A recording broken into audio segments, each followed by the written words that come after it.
कैसे हैं मेरे प्रिय भाई और बहनों, आप सभी को मेरे ओर से जय यीशु। आज जिसका कान है वो सुन ले, और जिसका आँख है वो देख ले, और जिसका आँख में यदि पर्दा ढका हुआ है तो वो उसका पर्दा खोलकर देख ले। क्योंकि आज मैं ऐसा वीडियो आप लोगों के सामने लेकर आया हूँ। यदि आप लोग देखोगे तो यकीन ही नहीं होगा, सही बता रहा हूँ दोस्तों, यकीन ही नहीं होगा कि सच में ये हो रहा है। क्योंकि आज तक हम लोग सिर्फ बाइबल का वचन में सुने हैं, बाइबल का वचन में सिर्फ लिखा हुआ है, उसको सिर्फ हम लोग पढ़े हैं और सुने हैं, लेकिन जो हकीकत घटना है उसको हम लोग आज तक नहीं देखे हैं। लेकिन दोस्तों, आज मैं उस वचन का सच प्रमाणित हुआ होता एक वीडियो आप लोगों को दिखाऊंगा। दोस्तों, आप लोग वचन में सुने हैं कि आज इस संसार में बहुत सारे ऐसे झूठा नबी, बहुत सारे ऐसे झूठा प्रोफेट प्रकट होंगे, और ऑलरेडी वो लोग इस संसार में आ चुके हैं, और वो लोग खुद को एक सच्चा नबी होने का नाटक करेंगे, मसीहा होने का नाटक करेंगे। लेकिन वो लोग मसीहा नहीं होंगे, लेकिन वो लोग सच्चा प्रोफेट नहीं होंगे। तो उनके प्रति सावधान रहना है। इस प्रकार से हम लोग बाइबल का वचन को सिर्फ सुनते आ रहे हैं और पढ़ते आ रहे हैं, लेकिन आज सच आप लोगों को दिखाऊंगा कि कैसे एक व्यक्ति गवाही देता है 5 साल से, वो खुद 5 साल से एक झूठा प्रोफेट होने का ढोंग करता था। उनका आज 150 से ज़्यादा मिनिस्ट्री है, कॉन्ग्रीगेशन है, लेकिन वो सब कुछ फेक है, झूठा है। लेकिन ये लोग इस प्रकार से एक्टिंग कर रहे थे, इस प्रकार से एक्टिंग कर रहे थे कि सच क्या है किसी को पता ही नहीं चलता था। लेकिन दोस्तों, इस व्यक्ति को यीशु मसीह ने उनका जिंदगी में बदलाव लाते हैं, और ये आज खुद को इंटरव्यू देते हैं और सच क्या है, उनके साथ में क्या क्या हुआ था, वो सब कुछ बताते हैं। तो चलिए दोस्तों, हम लोग चलते हैं उसका इंटरव्यू की तरफ, और उसके साथ में क्या क्या हुआ था, वो लोग किस प्रकार से काम कर रहे थे, और किस प्रकार से उनका मिनिस्ट्री इतना बड़ा हुआ, 150 से ज़्यादा उनका मिनिस्ट्री कैसे हुआ। तो ये सब कुछ आज हम लोग एक एक करके देखेंगे। तो ये लोग हमारे देश से नहीं है, लेकिन हमारे देश के बाहर से हैं। एक देश है, आप लोग सुने होंगे, केनिया। केनिया एक देश है, अफ्रीका, शायद मेरे को लगता है कि अफ्रीका तरफ ये देश है। तो चलिए हम लोग उनका वीडियोस को देखते हैं, फिर एक एक करके मैं आप लोगों को समझाऊंगा।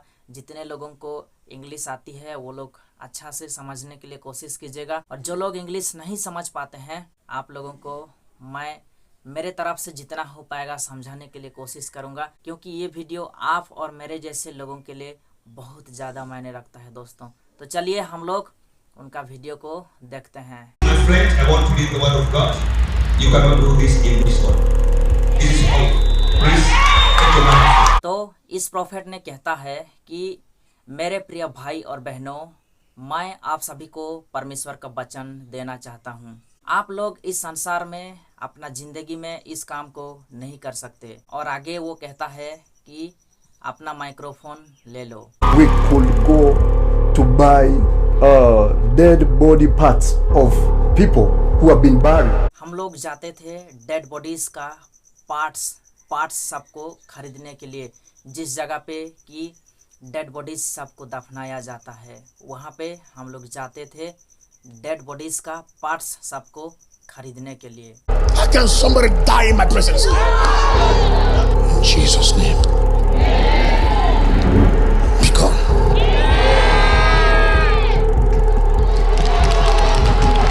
They're smart, they're intelligent, they're very good salespeople.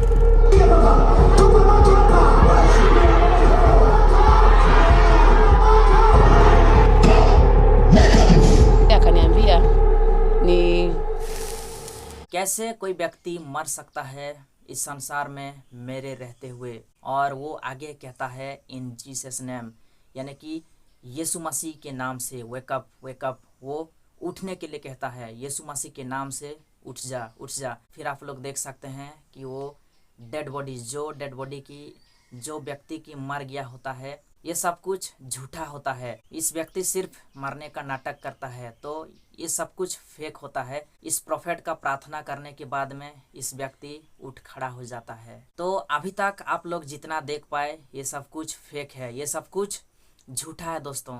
जो प्रोफेट है वो भी झूठा है और जो मरीज लोग हैं, जो लोग नाटक कर रहे हैं, वो लोग भी झूठा है। तो आप लोग देख सकते हैं ये लोग कितना इंटेलिजेंट हैं, कितना स्मार्ट हैं। लेकिन आगे हम लोग और देखते हैं। Akaniambia niende kwa kanisa yake. I invite the glory of God to appear in this place. Mdomo. Hebu toa. Mdomo. Huyu mdomo yake iko kando. In Jesus' name. Touch. The Spirit of God is taking me to into the spirituality.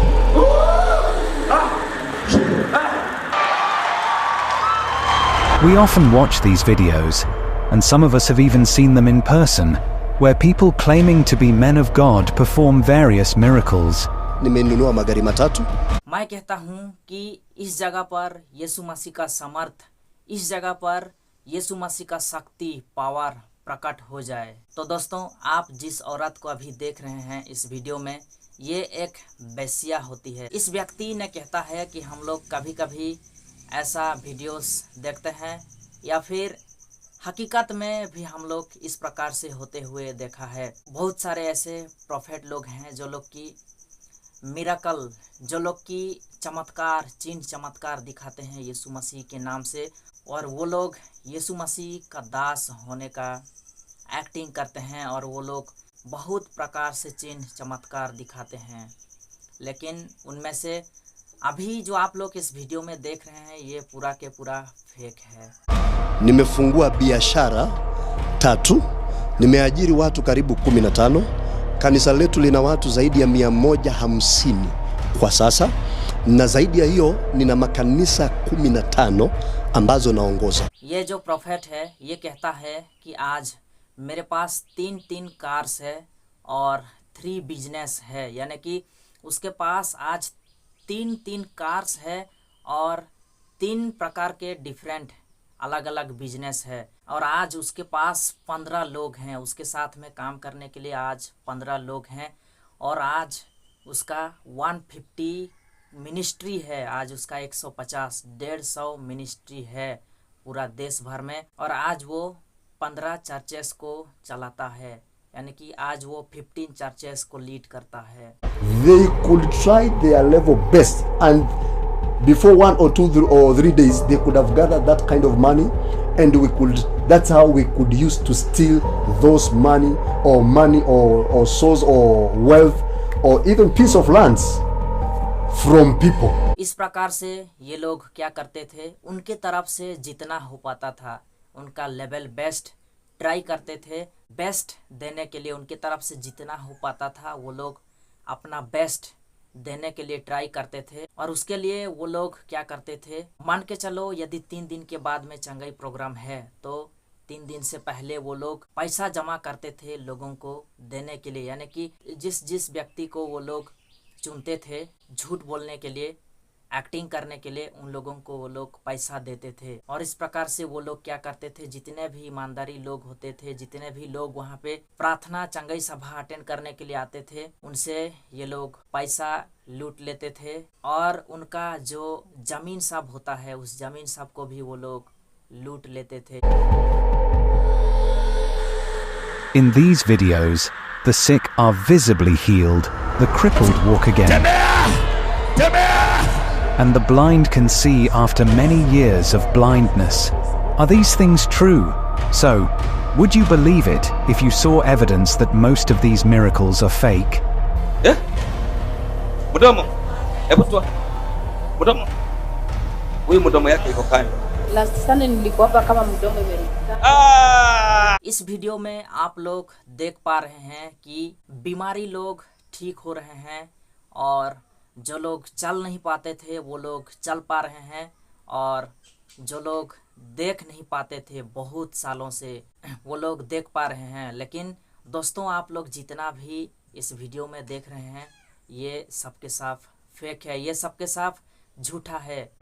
I'm not here to destroy or judge any belief, but this is the truth from a conversation I had with someone who has been performing fake miracles and making false prophecies for years. तो जिस व्यक्ति ने इस video को बनाया है, उस व्यक्ति ने कहता है कि मैं यहाँ पर किसी का बिलीफ को, किसी का विश्वास को जज करने के लिए नहीं आया हूँ, लेकिन मैंने जब इस व्यक्ति के साथ में बातें कर रहा था, इंटरव्यू ले रहा था, तब मेरे को पता चला कि ये जो व्यक्ति हैं ये बहुत सालों से फेक मिराकल्स, झूठा चिन्ह चमत्कार दिखा रहे थे और झूठा भविष्यवाणी कर रहे थे यीशु मसीह के नाम से।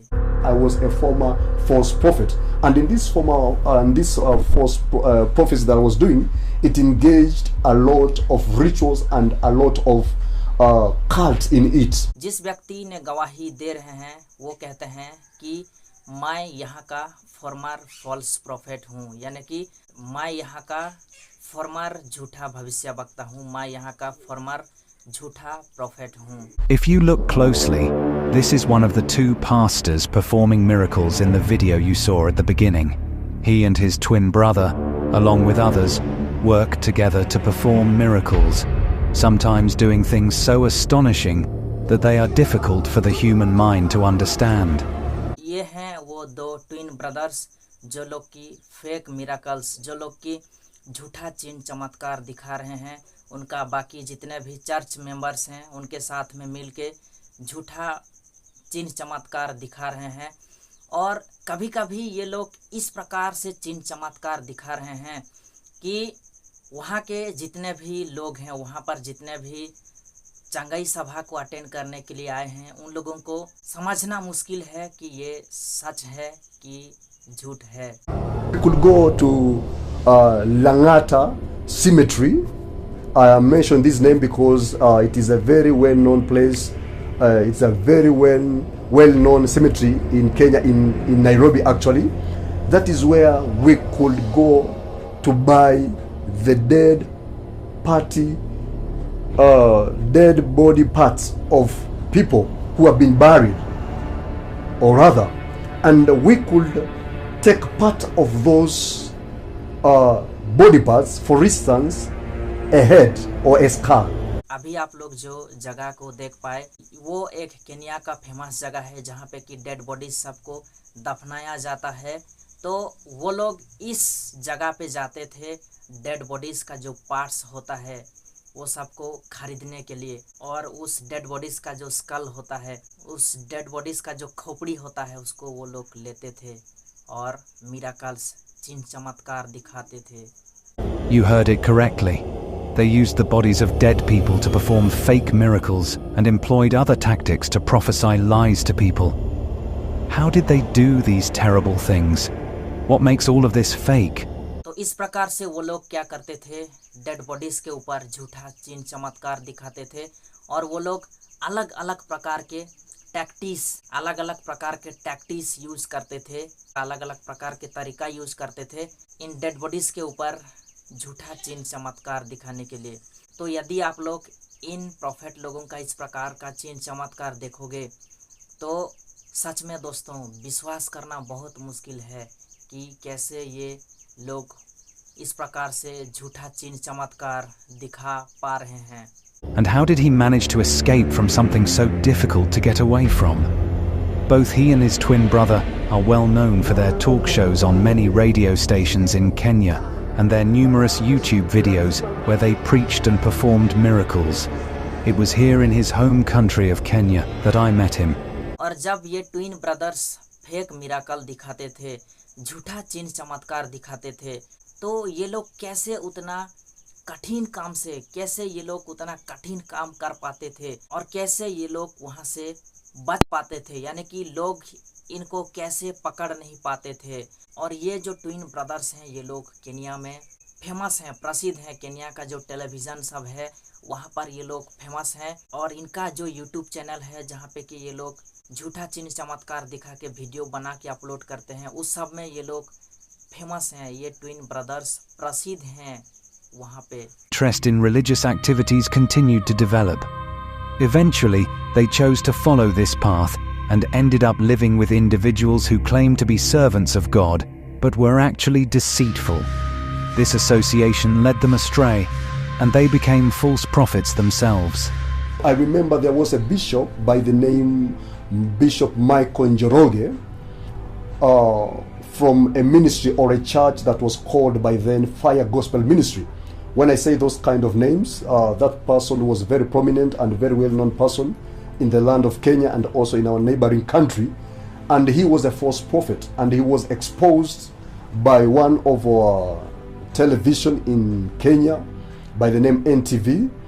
That is 11 years ago, and he was exposed by somebody by the name Muhammad Ali, whereby he had paid a prostitute, for lack of better words, a prostitute to come and testify a false testimony, whereby there was a scandal that happened in his church, Fire Gospel, when it was in the city or capital city of Kenya, Nairobi, at a place called City Cabanas.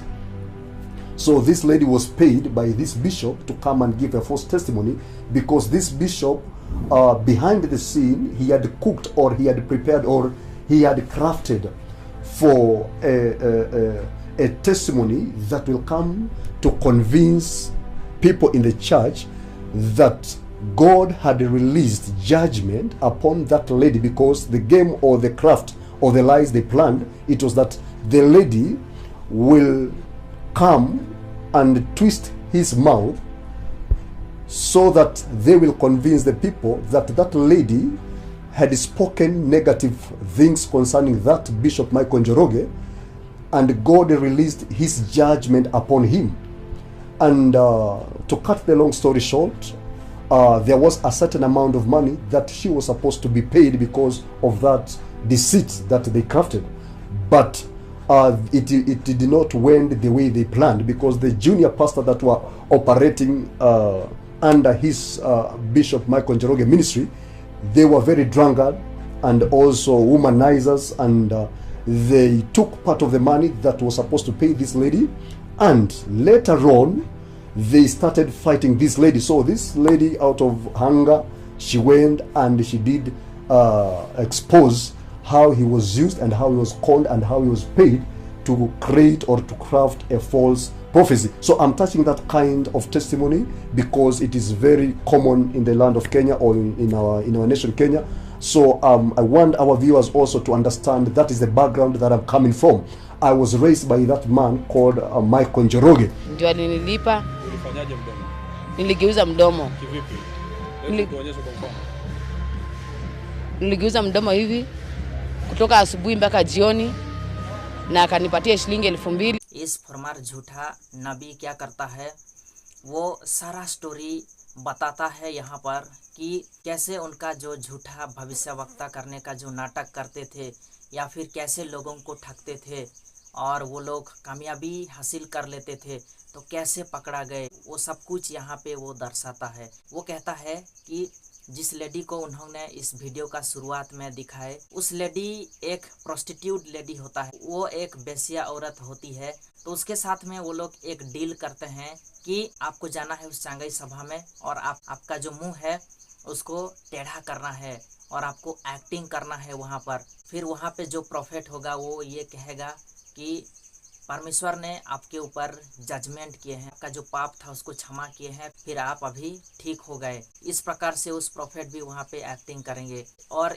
इस जो lady के साथ में deal किए होते हैं पैसा देने के लिए, मनी पे करने के लिए, वो नहीं हो पाता है। यानी कि जिस प्रकार से ये लोग प्लान बनाए थे उस प्लान के हिसाब से नहीं होता है। तो क्या होता है कि जो प्रॉफिट होता है, माइकल ऐसा कुछ नाम है, तो उस प्रॉफिट का जूनियर प्रॉफिट लोग भी होते हैं। तो ये जो माइकल जो बड़ा प्रॉफिट होता है उस मिनिस्ट्री का, वो क्या करता है, इस लेडी को जितना पैसा पे करना चाहिए उस पैसा ये जूनियर प्रॉफिट लोगों को देता है और कहता है कि उस लेडी को पे करना, दे देना। लेकिन ये जो जूनियर प्रॉफिट लोग होते हैं वो लोग ड्रंकर्ड पियंकड़ होते हैं, औरत लोगों के साथ में बदतमीजी काम भी करते थे, गलत काम भी करते थे। तो होता यह है कि जितना भी पैसा पे करने के लिए होता है इस लेडी को, उस पैसा को ये जो जूनियर प्रॉफिट लोग होते हैं ये लोग पी खा के ख़त्म कर देते हैं।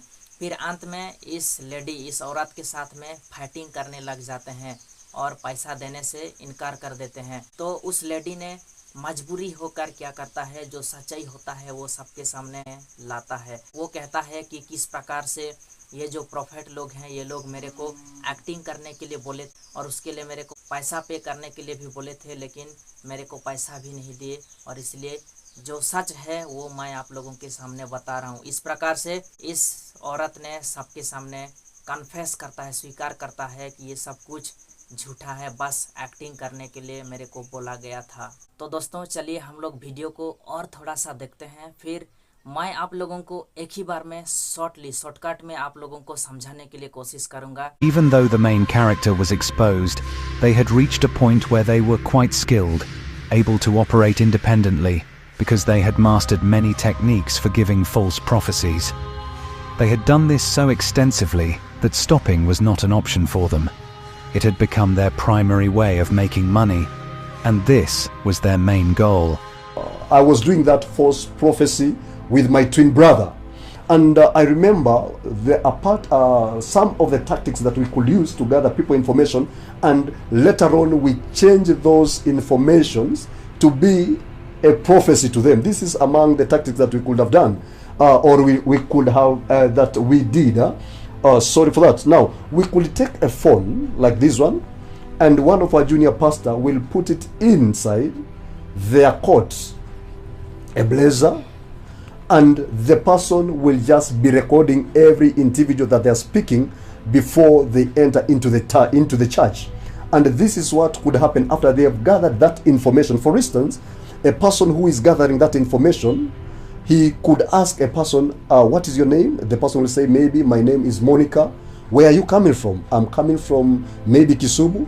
Now the pastor will say, can I pray for you? The woman will say, yes, you can pray for me. And the pastor will begin to pray, and you will hear in that kind of conversation, the pastor will begin to ask the woman, in the realm of the spirit, while I'm praying for you, I see there is some problem in your family that has to do with sickness. And you know that is not a prophecy, because those are kind of the problem or challenges that every one of us might experience, or our relatives or friends might be going through. So the woman that is being asked those kind of questions herself will just open up, and she will say, yes, maybe my mother or my father, she's very sick, or my father is very sick.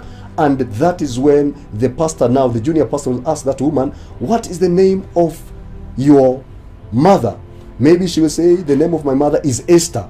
Now you see, that is how that junior pastor at the door, when he's greeting the congregants before they enter church, that's how he could get those information. Now those information he could just type to me and send to me on WhatsApp, even when the service is going on, and I will turn it as a prophecy. And this is what I will say. For instance, I will say, there is a woman here, and I see there is issues of sickness in your family. And the person I'm talking specific, I see your mother by the name something like Esther. Esther. I hear in the realm of the spirit the name Esther. Immediately that lady, because she is among all the people in the church or in our service, she will run very quickly in to the altar. And that is when I will use other informations. And don't forget, in that kind of a service, I will have, or I could have prepared 3 or even 4 other more different people that we did not gather or collect the information or informations, but we have paid them to testify a false prophecy. My friend, I want to read the word of God. You cannot do this in this one. This is holy. Please take your mind. We could go to buy dead body parts of people who have been buried. How can somebody die in my presence? In Jesus' name. Be gone.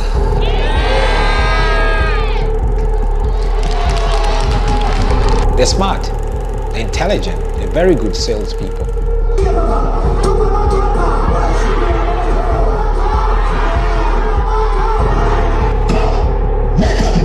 Akaniambia niende kwa kanisa yake. I invite the glory of God to appear in this place. Mudomo. Hebu toa. Mudomo. Huyu mdomo yake iko kando. In Jesus' name. Touch! The Spirit of God is taking me to into the spirituality.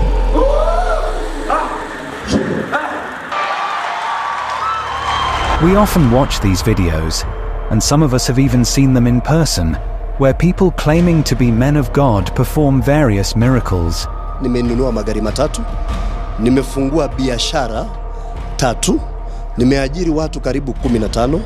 Kanisa letu lina watu zaidi ya 150 kwa sasa, na zaidi ya hiyo nina makanisa 15 ambazo naongoza. They could try their level best, and before 1 or 2 or 3 days they could have gathered that kind of money, and that's how we could use to steal those money or souls or wealth or even piece of lands from people. In these videos, the sick are visibly healed, the crippled walk again, and the blind can see after many years of blindness. Are these things true? So, would you believe it if you saw evidence that most of these miracles are fake? Eh? Mdomo. Hebu toa. Mdomo. Huyu mdomo yake iko kando. Last Sunday nilikuwa hapa kama mdomo imeruka. Akaniambia niende kwa kanisa yake, niongee mambo ya uongo, niseme nimepinduka mdomo na aweze kunilipa. I'm not here to destroy or judge any belief, but this is the truth from a conversation I had with someone who has been performing fake miracles and making false prophecies for years. I was a former false prophet, and in this false prophecy that I was doing, it engaged a lot of rituals and a lot of cult in it. If you look closely, this is one of the 2 pastors performing miracles in the video you saw at the beginning. He and his twin brother, along with others, work together to perform miracles, sometimes doing things so astonishing that they are difficult for the human mind to understand. We could go to Langata Cemetery. I mentioned this name because it is a very well-known place. It's a very well-known cemetery in Kenya, in Nairobi actually. That is where we could go to buy the dead body parts of people who have been buried, or rather, and we could take part of those body parts, for instance, a head or a skull. You heard it correctly. They used the bodies of dead people to perform fake miracles and employed other tactics to prophesy lies to people. How did they do these terrible things? What makes all of this fake? And how did he manage to escape from something so difficult to get away from? Both he and his twin brother are well known for their talk shows on many radio stations in Kenya and their numerous YouTube videos where they preached and performed miracles. It was here in his home country of Kenya that I met him, and he shared the whole truth with me. My names are Moses Kimotho Nuthu, and I am a senior pastor at the church called Revival in the Nations movement in Kenya, both in Nairobi and in Mombasa. But right now we are not functioning like usual as a church service because of some security or insecurity that have been experienced or I've been experiencing for the past few years, and that was since I left the fraternity of falsehood or brotherhood of falsehood fraternity, that I was among the false prophets. And now since I left the falsehood, it is more than 5 years now, which I'm going to share part of it in our program today. And also I am a father of 2 children. First child called Precious Neema Kimotho, and there is another child that is called Rain Jones Kimotho. And also during my life as a false prophet, it happens I was living a life full of sin, And because of that, I heard in some different interviews that there are rumors going around. I have some several children. I don't remember, I don't know. But for those whom I know, there are two. And also, I have been raised by a single parent. She was called Grace Wairimonjogu in Trans Nzoia County, in a place called Kitale, Tiwani, Lesos. That is back then around more than 15 years ago. But may her soul rest in peace. She passed on. And also I had a father by the name John Keroki Nuthu, who was a pastor. And I believe so much by the grace of God, he really inspired us to be the servants of God in the future, which we are going to look at it and how God used his nurturing as a parent to raise us both spiritually. And also I am coming from a family of 6 children, and by God's grace also I was born with a twin brother. His name is Apostle Kelvin Favor, and he is still a false prophet until to date.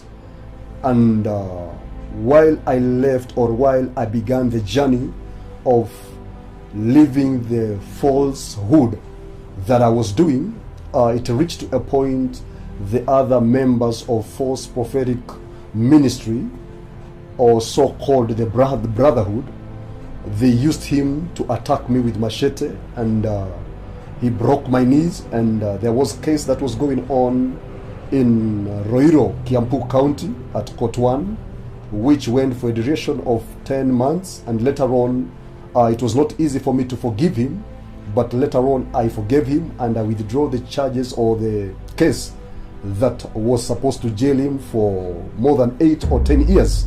तो दोस्तों, आप लोग अच्छी तरह से जानते हैं कि आजकल सोशल मीडिया का ज़माना है, और सोशल मीडिया का ज़माना में इनका जो जूनियर प्रोफेट लोग थे वो लोग क्या करते थे, कई सारे लोगों से वो लोग डाटा कलेक्शन करते थे, उनका नाम, गांव का नाम, या फिर क्या हुआ है क्या नहीं, वो सब कुछ वो लोग कलेक्ट करते थे, डाटा कलेक्शन करते थे। फिर वो लोग मोबाइल में टाइप करके उनका जो बड़ा प्रॉफिट होता है, सबसे बड़ा होता है, उसके पास में भेज देते थे। फिर क्या होता था, जब चंगाई सभा चलता था तो उस समय में वो जो प्रॉफिट मिराकल्स दिखाता था, एक्टिंग करता था, वो जो डाटा सबको व्हाट्सएप में सेंड करते थे, उस सब को देख के वो इस प्रकार से एक्टिंग करता था जैसे कि आजकल जो सच्चा प्रॉफिट लोग हैं, जो लोग की चिन्ह चमत्कार दिखा रहे हैं, उस प्रकार से ये लोग भी एक्टिंग करते थे और ऐसे ही नाम लेते थे। व्हाट्सएप में सब कुछ देखकर वो लोग नाम लेते थे और इस प्रकार से एक्टिंग करते थे, और बहुत प्रकार से ये लोग एक्टिंग करते थे, लोगों को पता भी नहीं चलता था, और इनका मेन मकसद यही था, और ये एक उनके लिए एक मिशन हो गया था और एक पैसा कमाने का जरिया भी हो गया था। लेकिन और अंत में ये होता है कि जब यीशु मसीह ने इस प्रॉफिट का ज़िंदगी में बदलाव लाते हैं, तो उस समय इस प्रॉफिट ने फॉल्सहुड को जब छोड़ता है, उनका जो फॉल्स मिनिस्ट्री, झूठा मिनिस्ट्री को छोड़ता है, तो उस समय उनके साथ में जो और एक ट्विन ब्रदर होता है, वो और उसका जो गैंग के लोग होते हैं, वो लोग इसको मारने के लिए धमकी देते हैं, फिर मारते हैं भी। आप लोग देख पाए कि वो हॉस्पिटल में कितना दिन था। फिर इसको जो उसका ब्रदर होता है वो अभी तक नहीं छोड़ा है, वो अभी तक कर रहा है। तो इसका और एक ब्रदर को जेल होने वाला था, लेकिन इस प्रॉफिट ने मना कर देता है और क्षमा कर देता है कि चलो इसको जेल नहीं होना चाहिए। फिर उस प्रॉफिट को, फिर उस झूठा प्रॉफिट को जेल नहीं होता है। तो इस प्रकार से जो इस प्रॉफिट ने जो कुछ भी अपना इस फॉल्सहुड का करियर में, इस जो झूठा नबी होने का, नाटक करने का करियर में जो कुछ भी अपना लिया था, ज़मीन हो, जायदाद हो, धन संपत्ति या फिर कार, गाड़ी, बंगला, जो कुछ भी था, सब कुछ वो क्या करता है, लोगों को दान कर देता है। जो गरीब लोग होते हैं उनको दान कर देता है, या फिर वो कहीं छोड़ देता है। क्योंकि यदि वो इसको त्याग नहीं करेगा तो उसको अपना ज़िंदगी में आगे चलने के लिए, वो यदि अपना ज़िंदगी में आगे बढ़ने के लिए कोशिश करेगा, तो उसका जो कुछ भी उन्होंने पाप किया है, वो सब कुछ उसको उस सब पाप के लिए उसको क्षमा नहीं मिलेगा। तो इसलिए क्या करता है, सब कुछ छोड़ देता है और फिर वो एक नया जिंदगी का शुरुआत करता है। तो उसका इंटरव्यू देने का मतलब यही है कि जो लोग अभी अंधकार में जी रहे हैं, पता नहीं कर पा रहे हैं, परख नहीं पा रहे हैं कि कौन प्रॉफिट सच्चा है, कौन प्रॉफिट झूठा है, उसको परख नहीं पा रहे हैं, ऐसे ऐसे अंधकार से वो लोग बाहर आएंगे। इसलिए इस प्रॉफिट ने क्या करता है, हर एक सप्ताह में एक बार दो बार वो इंटरव्यू देता है ताकि लोगों के पास उनका ये जो इंटरव्यू है वो लोगों के पास पहुँचे और वो लोग जो अंधकार में हैं, यीशु मसीह से जो दूर जा रहे हैं, वो लोग उस अंधकार से बाहर आएंगे और सच्चाई क्या है उसको जानेंगे, सच्चाई को जान पाएंगे। इसलिए इस प्रॉफिट ने इंटरव्यू एक हफ्ता में एक दो बार इंटरव्यू देता है। तो चलिए दोस्तों, आप लोग आज देख पाए कि सच में झूठा नबी इस संसार में प्रकट हो गए हैं और वो लोग किस प्रकार से लोगों को ठग रहे हैं, किस प्रकार से लोगों को बहका रहे हैं, परमेश्वर से दूर ले जा रहे हैं। लोगों को पता भी नहीं चल रहा है कि वो सच है कि झूठ है। और ये जो झूठा नबी लोग प्रकट हुए हैं, ये लोग सिर्फ क्या कर रहे हैं, उनका एक ही मिशन है कि कैसे पैसा कमाना। उनका एक गोल है पैसा कमाना, धन संपत्ति कमाना। और लोगों के पास जो धन संपत्ति है, ज़मीन है, जायदाद है, उस सबको लूट के ले जाना, बस इन लोगों का काम है। इस वीडियो से मैं आप लोगों को यही कहना चाहता हूँ कि आप लोग सावधान हो जाइए और ऐसे ऐसे जो झूठा प्रॉफिट हैं उनको आप लोग अच्छा से जांच कीजिए, परखिए और उसके बाद में आप लोग डिसाइड कीजिए कि ये सच्चा प्रॉफिट है या फिर झूठा प्रॉफिट है। क्योंकि दोस्तों, आप लोग सच में देख पा रहे हैं कि इस संसार में सच में बहुत सारे झूठा भविष्यवक्ता ऑलरेडी प्रकट हो गए हैं और बाइबल में जो वचन है वो सब कुछ सच साबित हो रहा है। इसलिए दोस्तों, आप लोगों को सावधान रहना है और अच्छा से परखना है, जांच करना है। और आप लोग ये मत कहना कि जज करने का अधिकार आपका नहीं है, जज करने का अधिकार सिर्फ ये परमेश्वर का है।